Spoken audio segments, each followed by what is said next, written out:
Hello, and good morning. On a normal year, we're gathered in the PAC to honor our local veterans. Unfortunately, this is not a normal year, and we're not able to do so in person.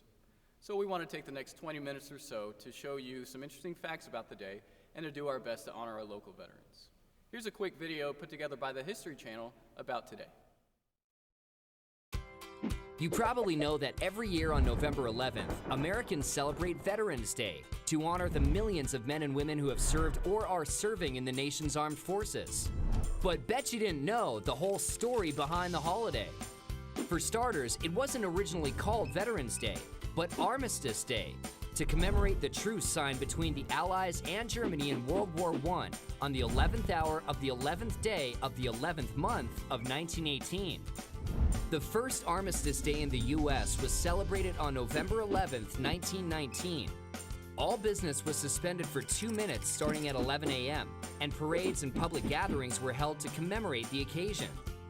Later, America also began honoring its unknown soldiers on Armistice Day, a tradition that continues today. At 11 a.m. every Veterans Day, a color guard ceremony represents all branches of the military at the Tomb of the Unknowns in Arlington National Cemetery. In 1954, the name was changed to Veterans Day, following a national campaign to have the day honor all veterans, not just those who served in World War I. And did you know, for 7 years, Veterans Day was actually celebrated in October? In 1968, Congress moved Veterans Day to the fourth Monday in October so that government employees could enjoy a long weekend. But in 1975, President Gerald Ford returned Veterans Day to November 11th due to the historical significance, and that's where it sits on the calendar today. And do you know the difference between Memorial Day and Veterans Day? Both of them honor those men and women who have served in the military, but Memorial Day honors America's war dead, while Veterans Day honors all American veterans, living and dead. The U.S. Census Bureau estimates that there are currently over 21 million living military veterans in the United States. More than 16 million of these served during times of war, while 5.5 million served during peacetime only. So this Veterans Day, don't forget to say thanks to some of the millions of men and women who have served our country. The Veterans Day program as we know it here in Grove was started around 20 years ago by my father, Mr. Wilhelm. The reason he wanted to put a program together was to get stories about veterans out to the public. His father, my grandfather, was a veteran of World War II and has a very intriguing story about his time in the war. It wasn't until I came around that my grandfather started to tell his story. Not even my father had heard it. My grandfather had realized that veterans from the Second World War were dying and their stories of heroism and bravery were not being told. I was able to find a home video of my grandfather telling his story. For some context of when this video was taken, he was awarded 2 medals by Senator Inhofe 54 years after the war had ended and was being interviewed by a news channel in Tulsa. This video is a little grainy and can be tough to hear at times, but I really think you'll enjoy what he has to say.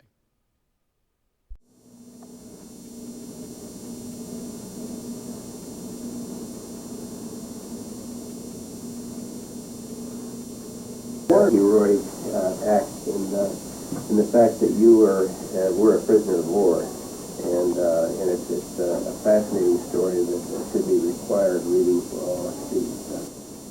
It's a great honor to be able to, after these 54 years, finally give you this recognition that is long overdue.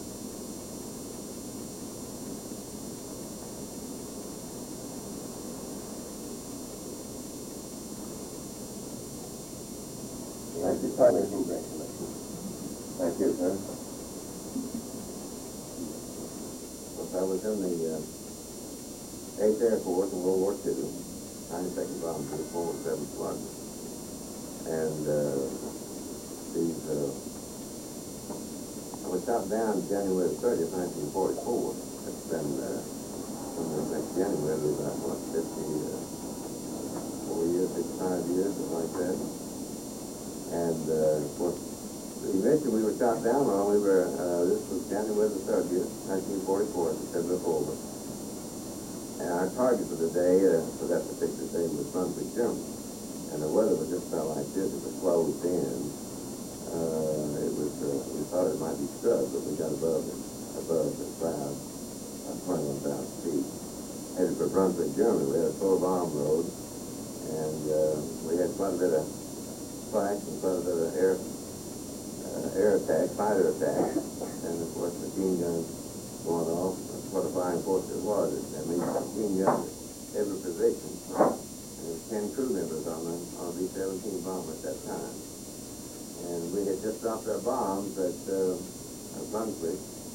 And about 10 minutes after we dropped the bombs, we had a direct hit in the front of the nose of the bomber. And of course, immediately the bomber began to disintegrate.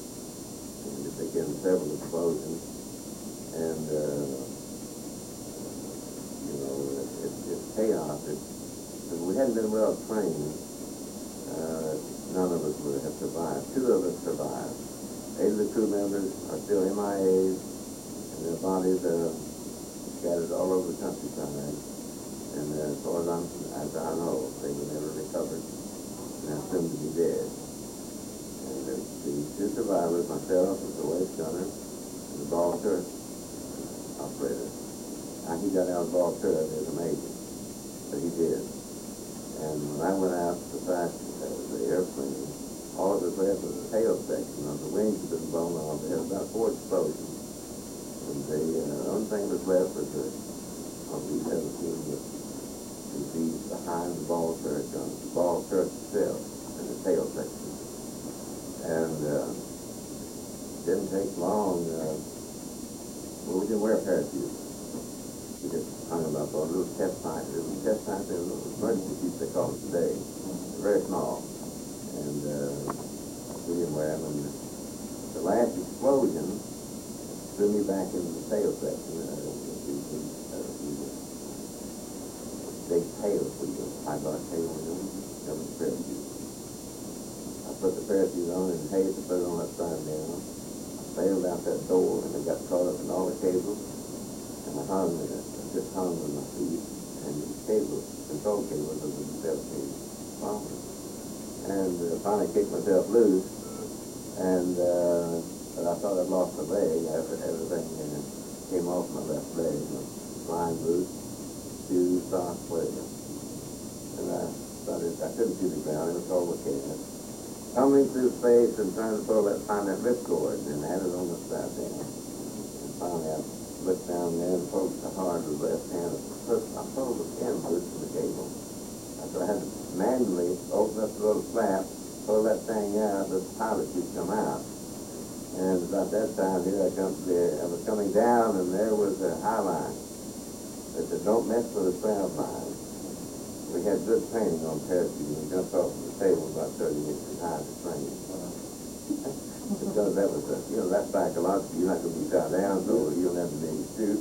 Put it on and pull the ripcord. But it's kind of hilarious now, but it wasn't funny at the time. Anyway, it didn't take long to hit the ground, and I couldn't run. The first thing you did is try to hide your parachute. So that thing fixed on it. When I'm out, I was going to get a little potato patch. And the hard, it was cold there. It was, you know how hard that ground is out there? That's how today, that was probably about closer to 0 than it is today, but it's cold. I couldn't walk. But anyway, I tried to run, find a ditch, to find the wood, to find something, because the bombs are still going off. I could still hear the bombs just rumbling and shaking the ground. It didn't take long, and someone started firing at me. I couldn't tell where that fire was coming from. I could see the bullets hit the ground. So I laid down, and I hobbled along, and I said, well, I think I'll play dead. I run one more time, trying to get up and run a hobble. And they fired again, and I just curled up and laid down. And as soon as I was pretty dead, but I heard somebody walking. Next thing I heard the click of the gun. Then I felt a cold steel in the back of my head. And I couldn't take it anymore. And he popped that mover, I turned around and turned over, and that thing looked like it was about 10 foot long, but it wasn't that long. It was a 14-year-old kid. Now that's something. Spoke perfect English. The first thing he asked me, "You're awful young. Did you train under our phone?" I I said, where'd you get that idea? He said, well, aren't you a look gangster? They had the propaganda that we were look gangsters. That was looked there, we were school, we're air gangsters. And we were murderers, actually. We trained under the mafia, and that propaganda turned into us. So to make a long story short, he said, well, I've got to take you with me and turn you over to the military. And I said, I can't walk. Well, when he cocked that Luger again and stuck it in my back, I walked. And I walked to a village there, and the village, I'll tell you, the village was, they were angry, but I understand why. But they had rotten potatoes that throwing them at me, and I couldn't understand that they were throwing those rotten potatoes. And there's another man came on, a World War I man. He came and got his long rifle and put a big bayonet on it. So he had that bayonet in my back, and he kept punching me, wanted me to do something else. I couldn't understand a word they said. But finally, he wanted me to put my hands up. You talk about humiliation. You got your hands up there, you're walking to the village, they're throwing rotten potatoes at you, bombs going off, and you wonder, you're 19 years old. I just now realized what war was all about. Either kill or be killed. And, of course, they turned me over to the military, and we took from there to solitary confinement. And then there, when another, after about 10 days, they threatened to kill you, they threatened to suicide, they threatened to suicide.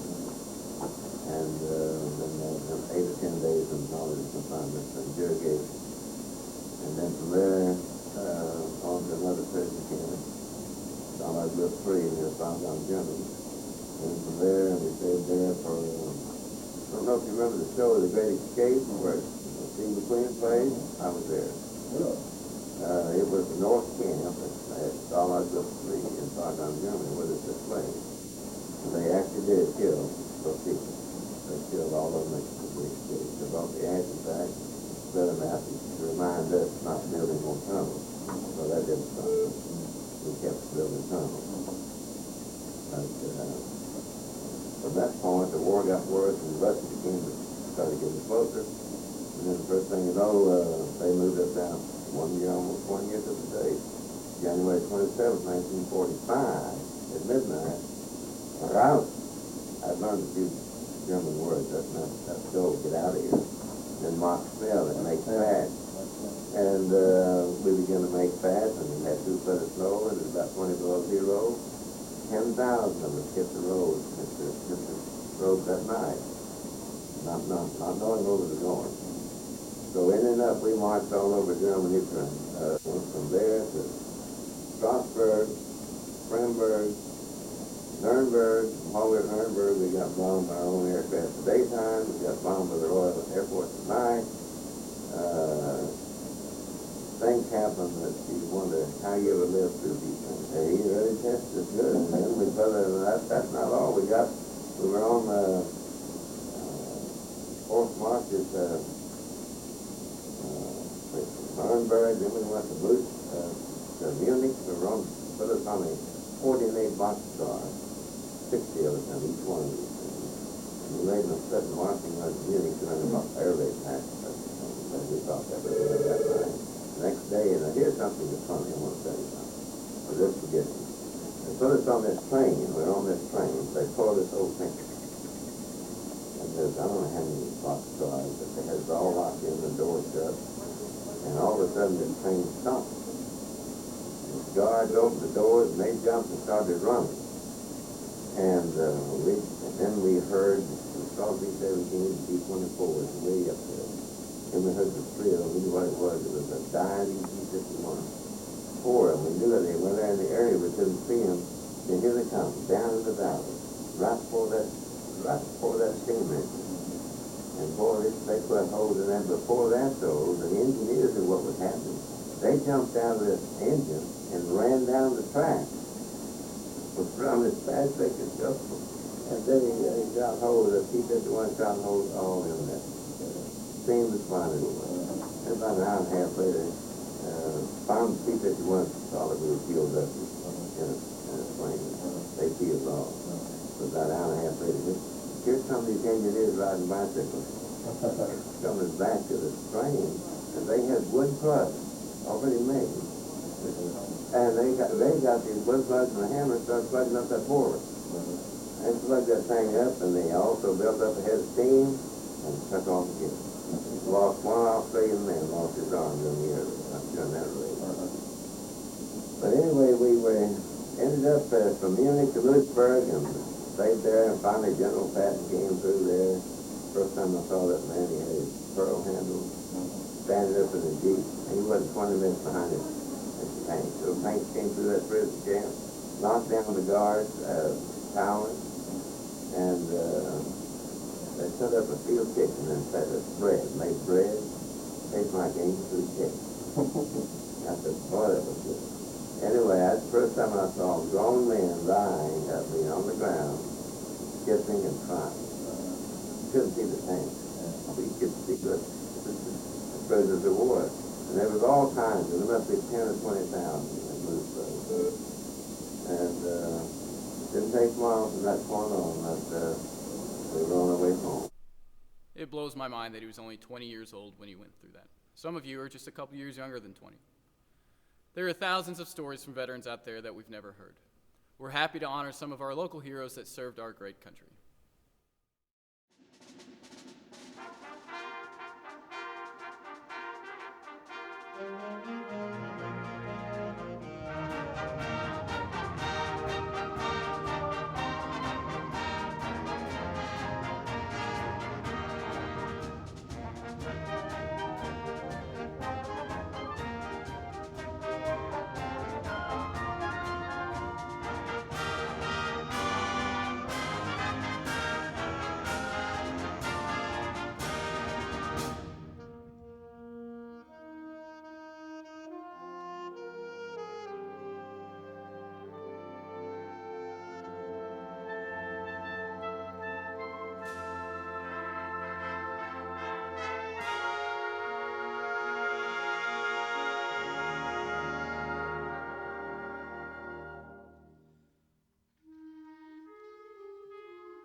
We're happy to have one of our own here at Grove Schools that served in the Navy. Here's Coach Crowder with some words about Veterans Day. Hello, Grove Ridge owners. I'm Coach Crowder, veteran, United States Navy. I'm honored that I was asked by Mr. Wilhelm today to give you this short video on this Veterans Day.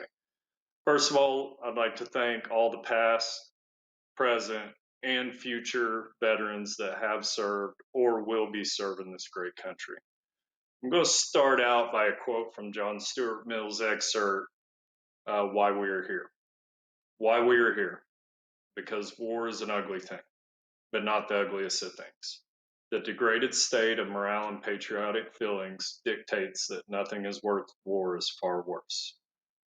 The man who has nothing for which he is willing to fight, nothing for which he cares about more than his own personal being, is a miserable creature, with no chance of being free unless made and kept so by the exertions of better men and women than himself. Now, I understand that military service is not for everybody. I look back on my time in the military, I have great memories, not all of them so great, but I enjoyed my service to this country. And I look back on those times, and me personally, I would not be the person I am without that time in the military. But, like I said, it's not for everybody. But service is for everybody. If you're not going to serve in the military, students, as you leave our school, as you go out into college, as you go out into the workforce, and even while you're in school, just remember, serve your city, serve your state, serve your community, serve your local church, serve your faith, be a part of your school, be a part of your neighborhood, serve your family, serve your friends. But most of all, go out there, be the blessing, and just serve. Thank you for giving me this time. Have a great Veterans Day. Have a great rest of your week. We here at Grove Schools are very thankful for our Grove veterans and veterans across the country. We thank you for your service. If you as a student are interested in joining the military someday, please talk to your parents and your school counselors. Thank you and have a great Veterans Day.